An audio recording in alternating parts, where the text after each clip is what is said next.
Hello friends, this is Ryan Hicks of TaughtToProfit. Today I want to talk to you about illusory superiority. This is where you think you're competent in certain areas when you're really not. It's also called the Dunning-Kruger effect. Basically, it's something observed in people. The less competent you are, the more likely you are to believe you're competent. And people with actual competence might actually think they're less competent than they really are. This is something very important. You can really examine yourself and see real quickly whether or not you're one of these people who has this superiority complex where you believe you're superior in things when you're really very incompetent. One good way of telling is how many books did you read last year?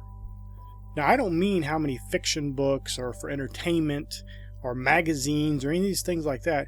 I mean books, non-fiction books that apply to your business, to various areas of your life you're trying to improve. You're trying to learn more about. You're trying to become more knowledgeable in that area. And there's a good chance the lower amount of books you read, the lower that number is, that probably more incompetent you are. Because you don't see the need to improve. You don't see all these areas of incompetence and weakness you might have that you could improve in. You don't see these areas of skill you have that you should still improve in.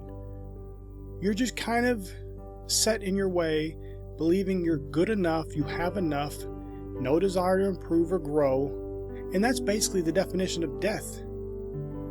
You're no longer living, you're no longer alive, you're no longer growing, you're just at a standstill, and you have mistakenly believed that you are competent in many areas.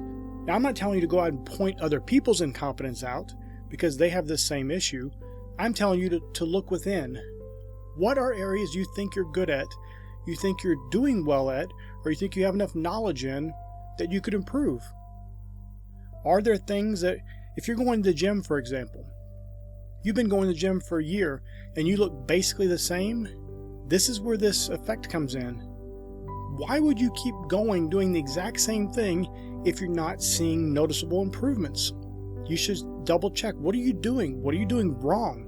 If you're doing the same thing, change that up because you're not getting any results. If you're in business and year after year, your business is bringing in the same amount of money or even less, it's time to make changes, to learn, to improve. Sign up for seminars, read books, do whatever you have to do to improve yourself. You obviously aren't as competent as you believe you are, or your business would be growing. You would be growing. Life would be growing. So my friends, really look into yourself and examine everything you do, the thoughts you think. Can they be improved upon? I bet they probably can. Are areas you think you're doing well in, you're really not doing as well as you should be? Or are you at a standstill in areas where you're not even improving at all? And you might even be going backwards. My friends, look into yourself, examine yourself, see whether or not these things are true or not. And if you can improve, then improve. Don't get stuck in this complex where you're believing you are superior and have competence in areas where you're really weak. My friends, I pray it's been a blessing for you. May God bless you richly.